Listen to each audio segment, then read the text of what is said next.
A business owner may boost the implementation of a succession plan by cultivating a culture of trust in their organization. Hi, my name is Jimmy Walaviechi, and you're welcome to Corporate Governance Africa, where we seek to promote good governance through film.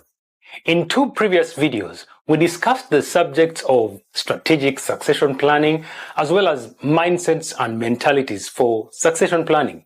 We interviewed one of the founding partners of S&L Advocates, formerly Sebalu and Lule Advocates, Mr. Godfrey Lule, on these two important topics. He told us how the firm passed on the business to the next generation of partners in the law firm. In this video, we discuss the power of trust in succession planning, the power of trust to keep an organization going for a long time, beyond the lifetime or beyond the time of service of the owners or the founders of the organization.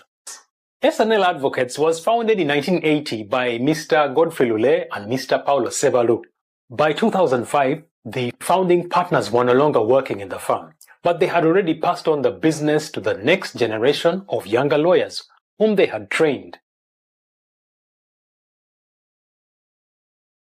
To trust means to make yourself vulnerable to the actions of others. We trust others because we believe they will do right by us.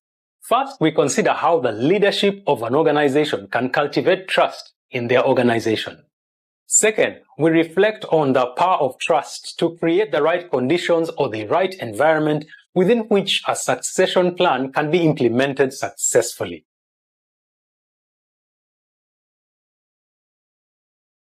Trust may be cultivated by defining the parameters of the relationship between the founding partners or the owners of the business. And this may be through drafting or capturing the terms and conditions of the relationship within a contract, within a written contract. We asked Mr. Lule if this is how they began their relationship in the law firm when they started in 1980. And this is what he said. Not really, not in the beginning, but eventually we did. There was partnership agreements. Even they asked when we took junior partners, we did. They are important, I think, because of the unpredictability of human nature. It makes your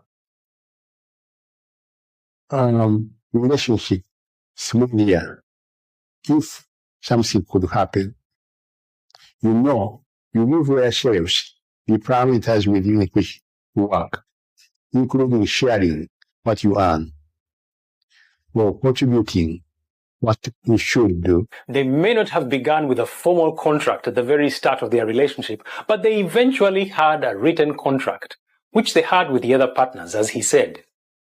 From what he has said, contracts protect the business from conflicts between the owners or the founders of the organization. When conflicts are brought to a minimum, then the owners or the founding partners are able to strengthen their business relationship and then to channel all their energies or efforts towards building the business.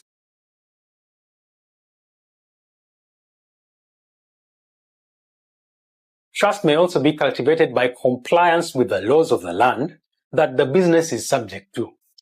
Now, we have to open a bank account or bank accounts, as the law requires as well. Chambers, then clients. Those are compulsory. Then compliance with the laws of the land cultivates trust with external stakeholders. For example, with the Law Council that has some supervisory powers over law firms in Uganda.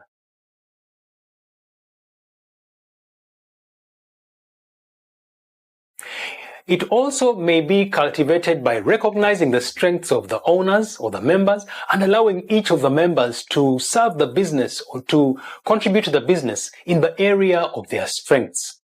Each person's strengths may be recognized by allowing people to work in the areas of their strengths and their inclinations. Mr. Sebalu was the manager and very suited for that. He did not like going to court much. I was a court person. I didn't like management very much. I didn't know what table work, but he was very good at table work. So it suited us. I would go to court. That's in the beginning. I would go to court. She would take care of the chambers. And both of us were happy at it. I was moving a lot because the family stayed in the UK because the children were at school and college there. So I would keep moving. Somebody was stationary. He had no family, was here all the time. And she was a very, very ardent worker. For him, it was bed and office and nothing else. So he suited me. He gave me, a leeway to do what I wanted. So when I was away, I was sure that he came as running well, and he ran them very well. Allowing the founders of a business to work in the area of their strength allows them to make their positive contribution to the firm. When their contribution is recognized, then each of the owners will have a sense of confidence and a sense of belief and goodwill to the other partners, knowing that they can rely on them to carry the business forward. This builds trust because the partners can rely on each other to carry the business forward.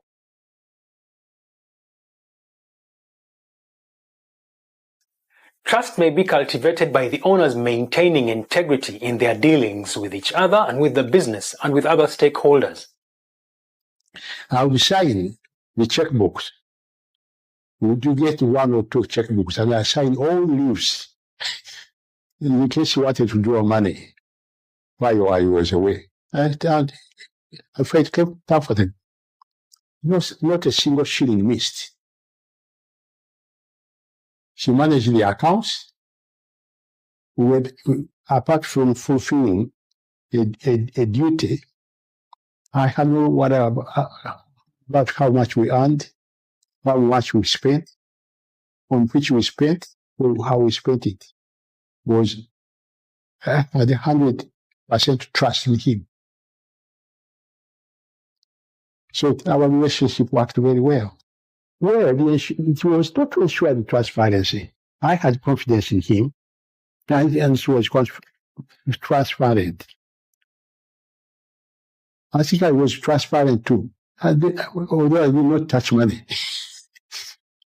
I had no occasion and reason to touch money. He would provide and spend as and when it was necessary. We would discuss what we had, what we wanted to do, how much to spend, and to be done according to what we had. So there was a question of being upbringing, I believe. He was brought up to be honest. I was brought up to be honest. Right from when I was a kid. That's how we used to be brought up. Maintaining integrity in the area of finances, or being a person who holds to their word or watches over their word to make sure that they deliver what they have promised, again cultivates trust, because the fellow owners, the fellow partners will not live with the fear of being backstabbed or being deceived or being defrauded by the other members or the other partners of the firm. Next, we consider the power of trust in succession planning. Trust generates or cultivates goodwill amongst stakeholders like customers, like clients, and other stakeholders like suppliers. The goodwill with stakeholders is important because with this goodwill, the business can sell its goods or services to the customers or clients for the long term, even after the owners or the founder partners have actually left the scene. It's important for the business to be thriving so that the founder partners can hand over a good, sound business, as a going concern to the next generation of partners. The goodwill generated by the owners with their stakeholders because of the trust that they have cultivated can actually be enjoyed by the successors when they take over the business. And this can have a multiplier effect even to the subsequent generation to whom the business will be passed.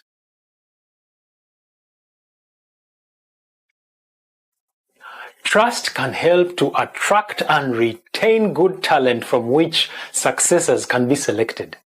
The reason is because when the owners or the founding partners cultivate a culture of trust, or they inspire trust amongst those whom they lead or their employees, they attract or they elicit loyalty from the potential successors of the business.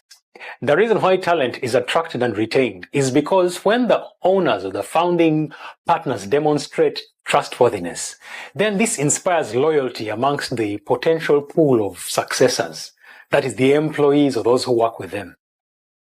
This loyalty is shown by the commitment they have to the leaders, the owners of the organization, and to the business as a whole. Sandra Sucha and Shaleen Gupta, in their book, The Power of Trust, state that trust is not only about profits, but also has a significant positive impact on the outcomes such as job performance, overall job satisfaction, and commitment to the organization, as well as the leader's decisions and overall satisfaction with the leader. From what these authors are saying, when leaders demonstrate trust, then those who work with them or those who work for them become very loyal to them. There is goodwill and confidence between the founders and the successors.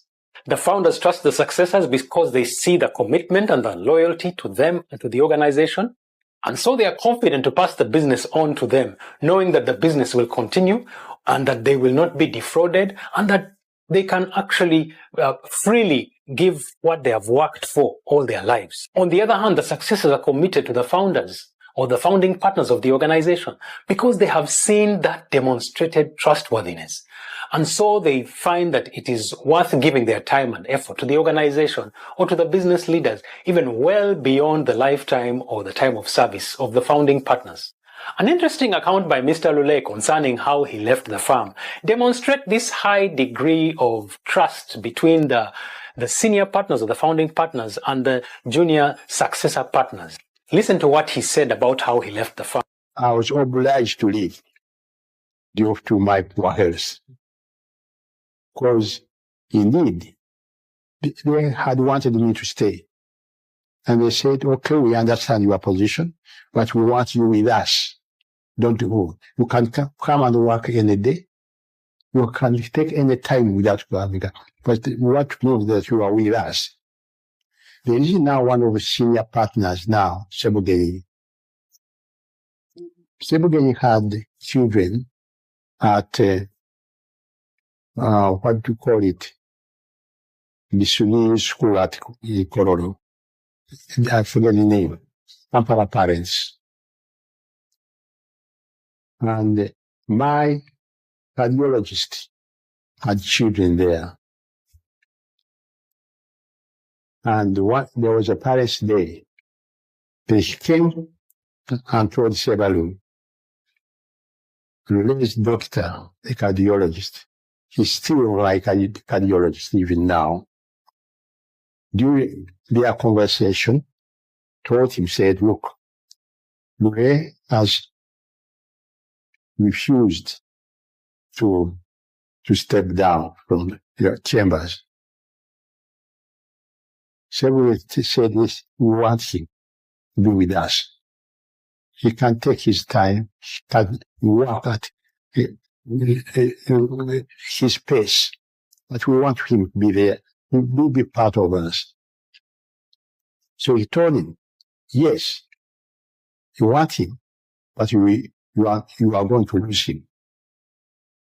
So if he stays, you still will lose him. You don't want him to lose him alive. You will lose him dead. So he went and spoke to Sebalu. Sebalu called me in and said me what the story was. I said, now we release you. So they released me. That's how I came out of Sebalu. In conclusion, culture of trust may boost the implementation of a succession plan of an organization. Are you cultivating a culture of trust in your organization? In the very beginning of this video, we said trust fundamentally means to make yourself vulnerable to the actions of others, and that we trust because we believe they will do right by us. Do you have a culture of trust within your organization? Are you taking or harnessing the benefits of a culture of trust in your organization, it's never too late for any one of us to start cultivating a culture of trust in whichever organization we belong to, especially if we want to pass it on to the next generation of leaders.